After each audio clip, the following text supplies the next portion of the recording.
Buen día. Esta vez comenzaremos una nueva serie a la que he denominado Analogías de Mecanizado.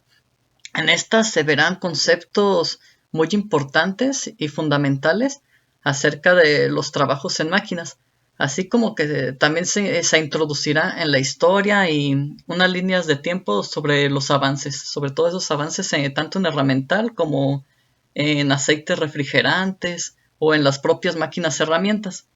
Sin más, vamos a empezar con uno de los más importantes, que estamos hablando de la velocidad de corte. ¿Qué es la velocidad de corte? Para empezar, la velocidad de corte es la velocidad tangencial que tiene ya sea la herramienta o la pieza, dependiendo pues cuál sea la que está girando, en el punto de corte, y esta es una velocidad óptima, en la cual se debe de balancear tanto el tiempo de mecanizado, la durabilidad de la herramienta y el acabado que se necesita. Es decir, de nada me serviría poner una velocidad de corte si acabo la pieza muy rápido, pero a costa de acabarme la herramienta de una manera insostenible. Todos esos se deben de balancear. Y bueno, aquí en la imagen podemos ver que tenemos un cortador visto de frente, frontalmente, y tenemos la velocidad angular representada en azul, y de ellas nace una de manera perpendicular al eje, saldría la velocidad tangencial, que sería la velocidad superficial del corte. Si se fijan, se puede comportar como que si fuera una manivela para el análisis de las velocidades tangenciales. Y para obtener la velocidad de corte, tenemos como siempre los dos sistemas, tanto el métrico como el inglés.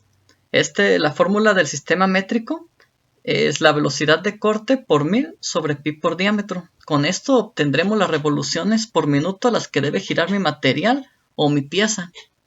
El sistema inglés es muy similar, simplemente se multiplica por 2 en lugar de por 1000. Las unidades. La velocidad de corte, sus unidades son en metros por minuto para sistema internacional o en pies por minuto para sistema inglés. Los diámetros se deben de introducir en milímetros en sistema métrico y en inglés en pulgadas.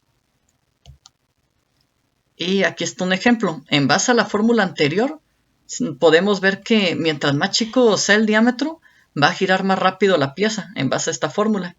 Y al revés, mientras más grande sea el diámetro, va a girar más lento la pieza o la herramienta. Y aquí está esta analogía, miren. Esta es la pieza a la que queremos mecanizar. Hay dos formas de visualizar mejor esto. Miren, la primera es de manera más cinemática. Si se fijan, la velocidad tangencial, como les decía, se puede comportar como una manivela. Entonces, de acuerdo a cómo se analizarían en ellas, podemos trazar esta línea de color naranja y determinar que las velocidades tangenciales, mientras más disminuya el diámetro, serán menores. Y pues ya vimos que la velocidad de corte es la velocidad tangencial óptima, a la que debe de tener mi pieza o mi herramienta para lograr máxima productividad con el cuidado de la herramienta. Entonces, si se fijan, si siguiera girando a la misma velocidad, al llegar a diámetros más pequeños estaría desperdiciando tiempo, porque tiene, digamos, la herramienta la capacidad de poder avanzar más rápido, de poder hacer cortes mayores. Otra analogía para verlo sería por el medio de una manera ya más de fuerza, ya no tanto cinemática. Por ejemplo, imaginemos que el cortador está desbastando el diámetro chico a unas revoluciones por minuto determinadas. Entonces, este cortador va a estar desbastando en un cierto número de tiempo una cantidad determinada de material. Si yo no modificara las revoluciones por minuto e incrementara el diámetro, en el mismo tiempo voy a estar cortando una mayor cantidad de material. ¿Y eso en qué va a repercutir? Va a repercutir en que el esfuerzo va a ser mayor. ¿Por qué? Porque en el mismo tiempo la herramienta está recibiendo más material, tiene que arrancar más material de la pieza. Y aparte, no le está dando el suficiente tiempo para disiparse, porque al estar recibiendo mayor material de corte, entonces no tiene ese tiempo para refrigerarse. Y puede que estos dos parámetros, tanto esfuerzos mayores como falta de tiempo de disipación térmica, generen que sobrepasen las capacidades de la herramienta y ésta se desafile, se caliente tanto que se desafile, o reaccione incluso químicamente con el oxígeno del medio ambiente o con la propia pieza. Eso lo vamos a ver más adelante.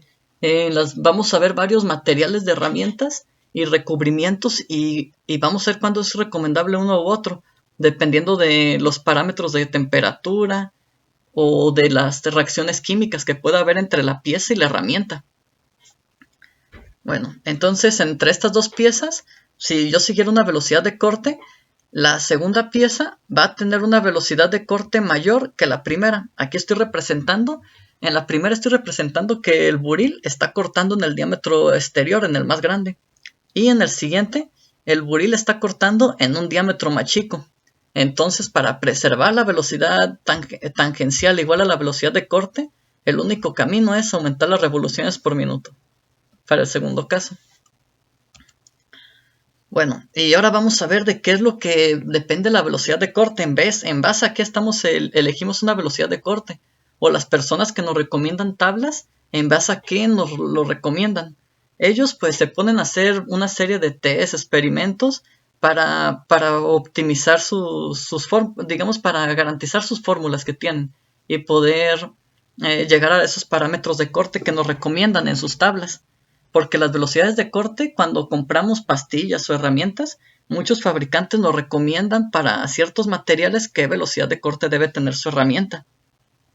Y bueno, aquí ya les dije uno de los factores que influyen mucho en la velocidad de corte, que es el material a mecanizar. No es lo mismo mecanizar un inoxidable a un aluminio, un latón o a un nylon. Otro es el material y la geometría de la propia herramienta de corte. Como podemos ver en la imagen, hay gran variedad de herramientas y geometrías.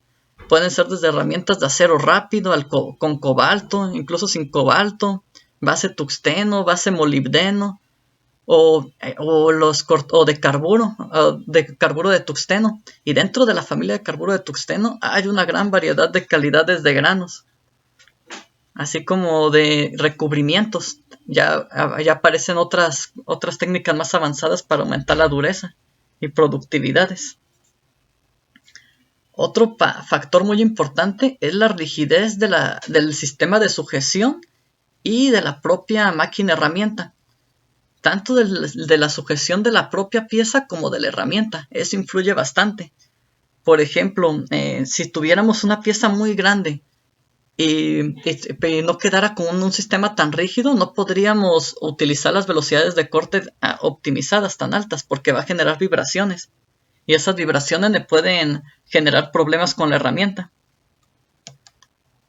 Otros más factores que son muy importantes son el tipo de operación que se va a realizar. Por ejemplo, no es lo mismo realizar un desbaste superficial a un ranurado o un barrenado.